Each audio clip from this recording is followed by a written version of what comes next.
Youth Congress ദേശീയ നേതൃത്വം കേരളത്തിൽ അധ്യക്ഷനെ കണ്ടെത്താനാവാതെ പ്രതിസന്ധിയിലാകുകയാണ്. സംസ്ഥാനത്തെ മുതിർന്ന നേതാക്കൾ സ്വന്തം വിശ്വസ്തർക്കായി കടുംപിടുത്തം തുടരുന്നതും രൂക്ഷമായ ഗ്രൂപ്പ് പോരുമാണ് ഈ പ്രതിസന്ധിക്ക് പ്രധാന കാരണം. യൂത്ത് കോൺഗ്രസ് സംസ്ഥാന പ്രസിഡന്റായിരുന്ന രാഹുൽ മാങ്കൂട്ടത്തിൽ സ്ഥാനമൊഴിഞ്ഞിട്ട് ഒരു മാസത്തിലേറെയായിട്ടും പുതിയ പ്രസിഡന്റിനെ കണ്ടെത്താൻ സാധിക്കാത്തതിൽ അണികളിൽ അതൃപ്തി പുകയുകയാണ്. സമൂഹ മാധ്യമങ്ങൾ വഴിയുള്ള നേതാക്കളുടെ വിഴുപ്പലക്കൽ ഇതിന്റെ ഗൗരവം വർദ്ധിപ്പിക്കുന്നു. ദേശീയ നേതൃത്വം പലതവണ ചർച്ചകൾ നടത്തിയിട്ടും സമവായത്തിലെത്താൻ കഴിഞ്ഞിട്ടില്ല.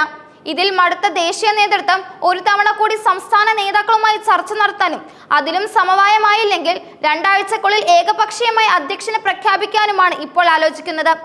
അധ്യക്ഷ സ്ഥാനത്തേക്ക് ഉയർന്നു വരുന്ന ഓരോ പേരിന് പിന്നിലും മുതിർന്ന നേതാക്കളും ഗ്രൂപ്പുകളും ശക്തമായി നിലയുറപ്പിച്ചിട്ടുണ്ട്. ഓരോ ഗ്രൂപ്പിനും അവരുടേതായിട്ടുള്ള അവകാശവാദങ്ങളുമുണ്ട്. രാഹുൽ മാങ്കൂട്ടത്തിൽ സ്ഥാനമൊഴിഞ്ഞത് മുൻ യൂത്ത് കോൺഗ്രസിൽ വിഭാഗീയത അതിന്റെ മൂർധന്യാവസ്ഥയിൽ എത്തിയിട്ടുണ്ട്. ഒരു സംസ്ഥാന സെക്രട്ടറിയുടെ ഫേസ്ബുക്ക് പോസ്റ്റ് ഈ അതൃപ്തിക്ക് ആക്കം കൂട്ടി. ഒന്നുകിൽ അധ്യക്ഷനെ ഉടൻ തീരുമാനിക്കുക, അല്ലെങ്കിൽ സംഘടന പിരിച്ചുവിടുക എന്നതായിരുന്നു ആ പോസ്റ്റിലെ ആവശ്യം. രാഹുലിനെ ഗ്രൂപ്പ് പോരിന്റെ ഇരയാക്കിയെന്നാണ് അദ്ദേഹത്തെ പിന്തുണയ്ക്കുന്നവരുടെ ആരോപണം. വയനാട് മുളങ്കൊല്ലിയിലെ കോൺഗ്രസ് വാർഡ് പ്രസിഡന്റ് ഗ്രൂപ്പ് ശത്രുതയുടെ പേരിൽ ജയിലിലടച്ചതോടെയാണ് രാഹുലിനെതിരെയും നീക്കം നടന്നതെന്നാണ് സമൂഹ മാധ്യമങ്ങളിലെ പ്രധാന ആരോപണം. പ്രതിപക്ഷ നേതാവ് VD സതീഷിനെതിരെയാണ് ഈ ചേരി പ്രധാനമായും തിരിഞ്ഞിട്ടുള്ളത്. രാഹുലിനെതിരെയുള്ള നീക്കം സതീശന്റെ ഗൂഢാലോചനയുടെ ഭാഗമാണെന്നാണ് ഇവരുടെ പ്രധാന ആരോപണം. കോൺഗ്രസിന്റെ ഔദ്യോഗിക സൈബർ ഹാൻഡിലുകളിൽ നിന്നാണ് ഇത്തരം ആക്ഷേപങ്ങൾ അധികവും വരുന്നത്. ഇത് വിഷയത്തിന്റെ ഗൗരവം വർദ്ധിപ്പിക്കുന്നു. സതീഷിനെതിരെ തുടർച്ചയായി ആക്രമണങ്ങൾ ഉണ്ടായിട്ടും പാർട്ടിയിലെ ഉത്തരവാദിത്തപ്പെട്ട നേതാക്കളാരും അതിനെതിരെ പ്രതികരിക്കാൻ മുന്നോട്ട് വന്നില്ല. ഇതോടെ സതീഷിന് സ്വയം പ്രതിരോധത്തിന് കളത്തിലിറങ്ങേണ്ടി വന്നു. ഇത് ആക്രമണത്തിന് കൂടുതൽ മൂർച്ച കൂട്ടി. ഈ വിഷയത്തിൽ വർക്കിംഗ് പ്രസിഡന്റ് ഷാഫി പറമ്പിൽ പരസ്യമായി ഇടപെടുകയും ഇപ്പോൾ ഇതല്ല കോൺഗ്രസുകാരുടെ അജണ്ട എന്ന് ഓർമ്മിപ്പിക്കുകയും ചെയ്തു. പക്ഷേ അതുകൊണ്ടും ആക്രമണങ്ങൾക്കും വെല്ലുവിളികൾക്കും ശമനമുണ്ടായിട്ടില്ല. രാഹുൽ മാങ്കൂട്ടത്തിൽ വിഷയവുമായി ബന്ധപ്പെട്ട് ഓരോ പുതിയ വാർത്ത വരുമ്പോഴും ഫേസ്ബുക്ക് പോസ്റ്റുകളുടെ എണ്ണം കൂടുതലാണ്.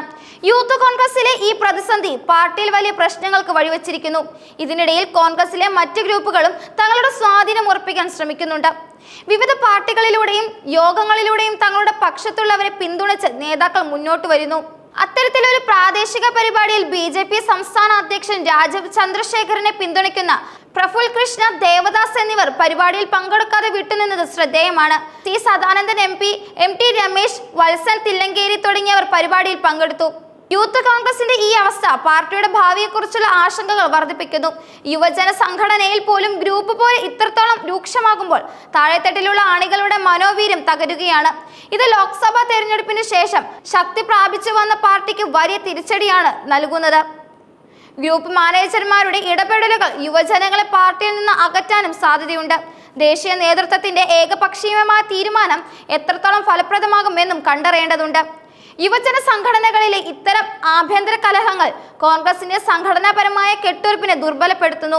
താഴെത്തട്ടിൽ പ്രവർത്തിക്കുന്ന പ്രവർത്തകർക്ക് ഒരു നേതാവിനെ തിരഞ്ഞെടുക്കുന്നതിനുള്ള സ്വാതന്ത്ര്യം പോലും ഇല്ലാതാകുന്നു.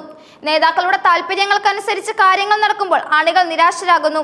ഇത് പാർട്ടിയുടെ മൊത്തത്തിലുള്ള പ്രവർത്തനങ്ങളെ പ്രതികൂലമായി തന്നെയാണ് ബാധിക്കുന്നതും. യൂത്ത് കോൺഗ്രസിലെ ഈ പ്രശ്നം എത്രയും വേഗം പരിഹരിച്ചില്ലെങ്കിൽ അത് പാർട്ടിയുടെ വരുംകാല സാധ്യതകൾക്ക് വലിയ തിരിച്ചടിയാകും.